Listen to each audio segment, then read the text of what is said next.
afternoon. Thank you for spending a bit of your time with us this afternoon at our virtual CTL.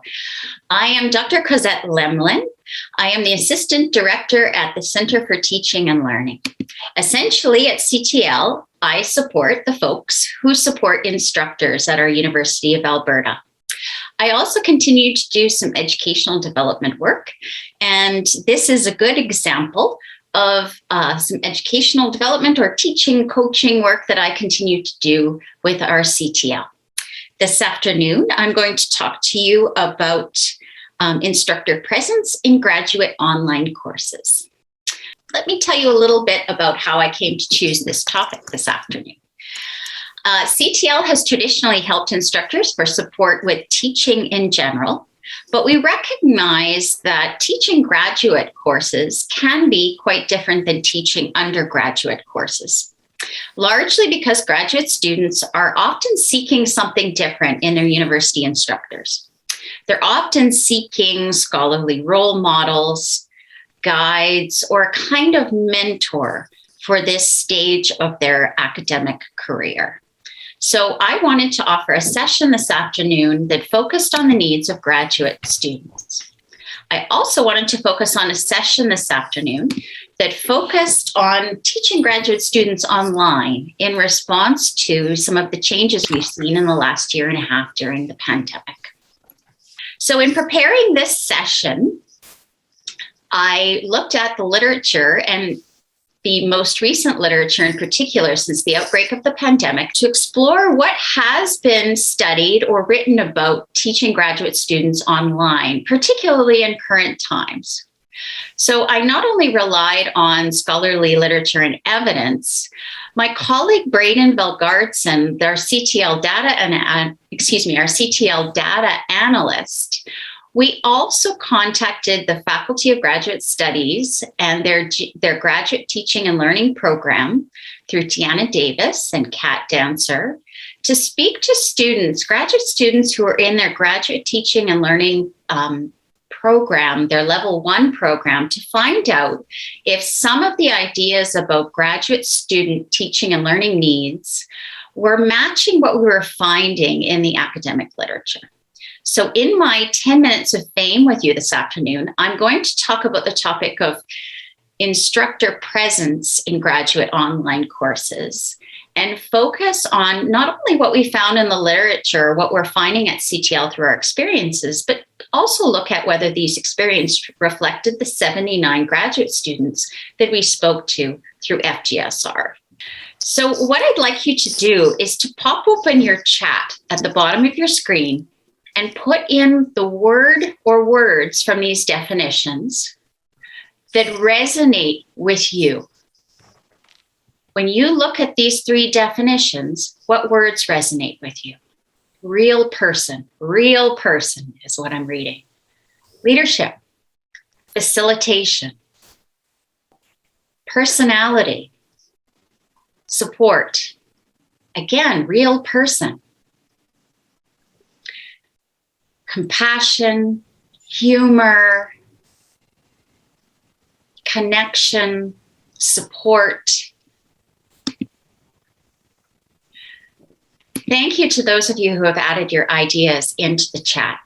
Certainly when I first looked at these definitions of instructor presence in online teaching and learning, it reminded me personally as an educator of that box that I occasionally encounter online that I have to click, verifying that I am not a robot, that I'm a real person out there who is interacting with students online and is facilitating a thoughtful, guided learning process.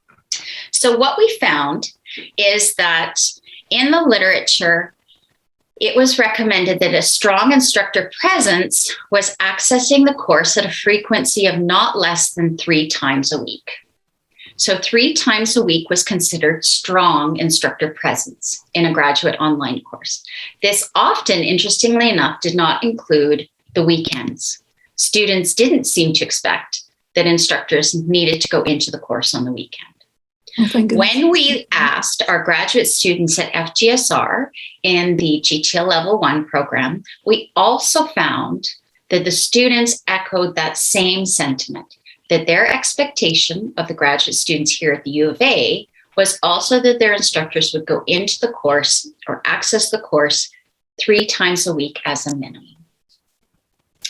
In terms of participating in discussions, both the literature and our student responses at the Faculty of Graduate Studies and Research indicated that they were looking for instructors to participate in discussions at least twice a week.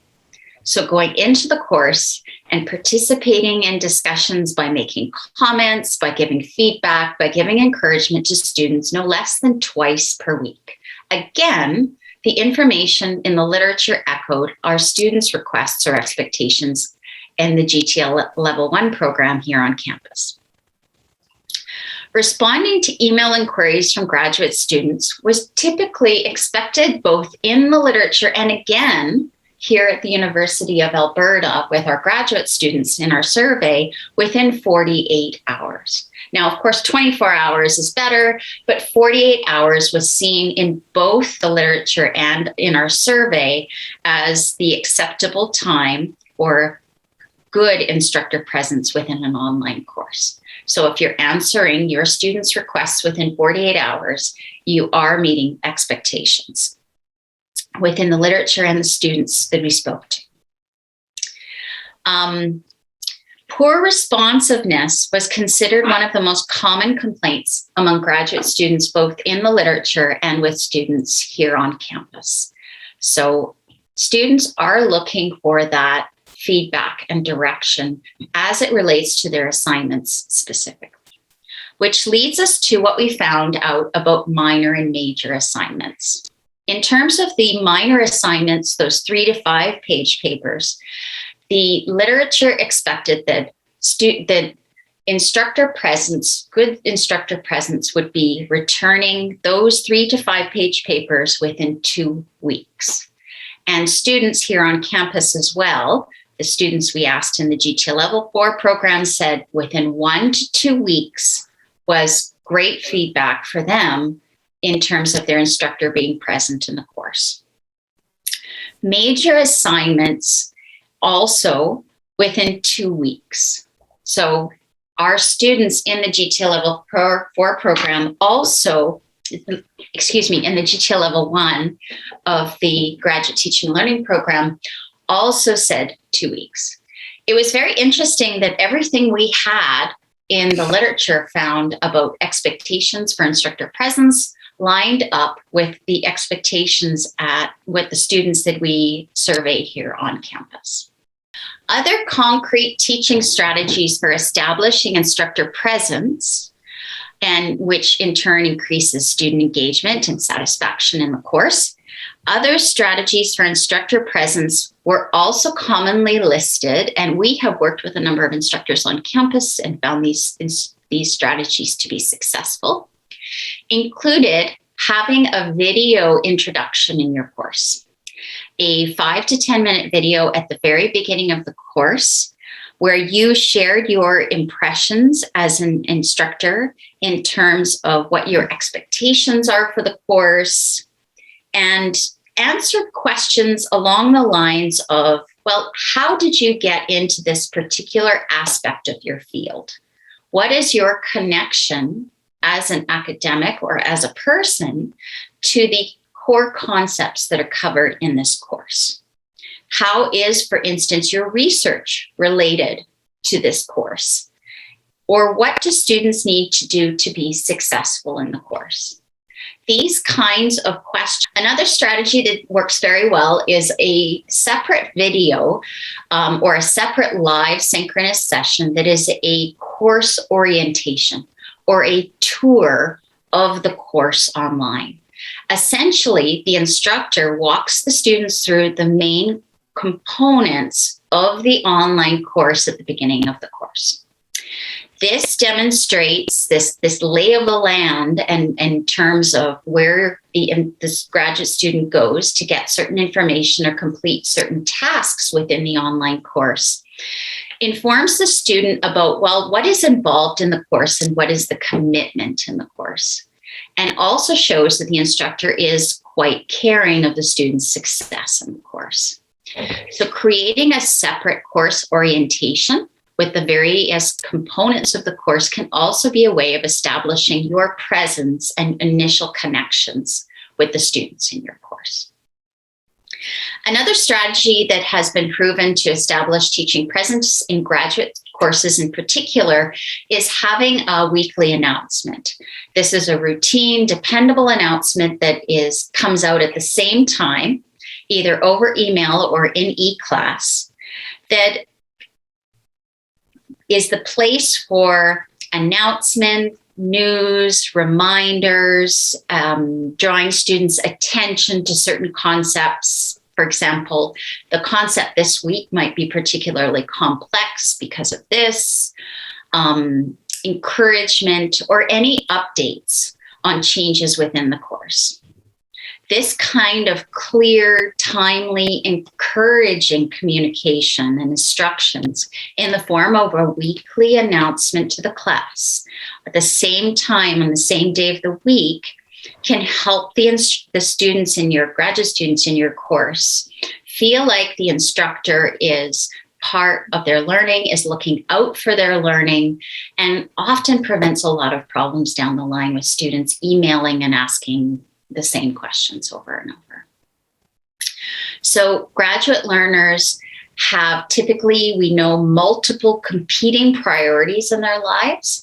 And that's why for graduate students, these weekly announcements can be really very helpful. Two other strategies that are very helpful are in terms of connecting with your instructor through various channels. Some of our graduate students may have lots of experience with online teaching and learning, and others may be fairly new to it.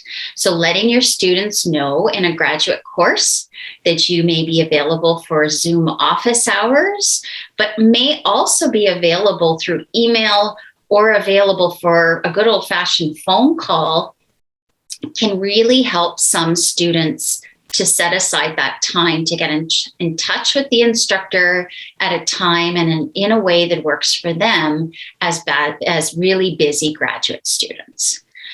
So having the ability to connect with an instructor in multiple ways gives us a sense of connection between us as the instructor and the students, the various students with all their different circumstances and abilities to connect to the course all at once. Lastly, I want to mention a particular strategy that's known to work well in teaching presence in graduate courses, and that is having weekly pre-planned discussions or tasks. With graduate students juggling multiple and competing priorities in their lives, it is often helpful for them to have a few weeks in advance the different discussions or tasks that need to be accomplished.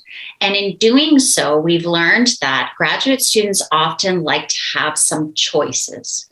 So if you are providing some discussion questions a week or two in advance, giving them the choice of a few different questions can be really helpful in allowing them some choice and agency in which tasks they wish to follow up on. So graduate students are more likely to question why we are exploring different types of questions than some of their novice to university learning students in undergraduate courses. So giving them the chance to choose questions or choose between a few different tasks can go over very well and show that you are tailoring some of the course content to their individual life experiences or backgrounds within their respective abilities or interests in the course. So overall, I would like you to take away the message that instructor presence in graduate courses is really very important. They like to know that you are there. They like to know when you are there and be able to reach you in different ways, to know that you care about their learning and their development, and to see that you are role modeling and participating in the course, how to be successful in the course. It is admittedly a delicate balance between let them go ahead and follow through with the tasks and challenges of participating in the course, but also of being present and being there for the students all at once. Thank you again for spending your time with CTL this afternoon.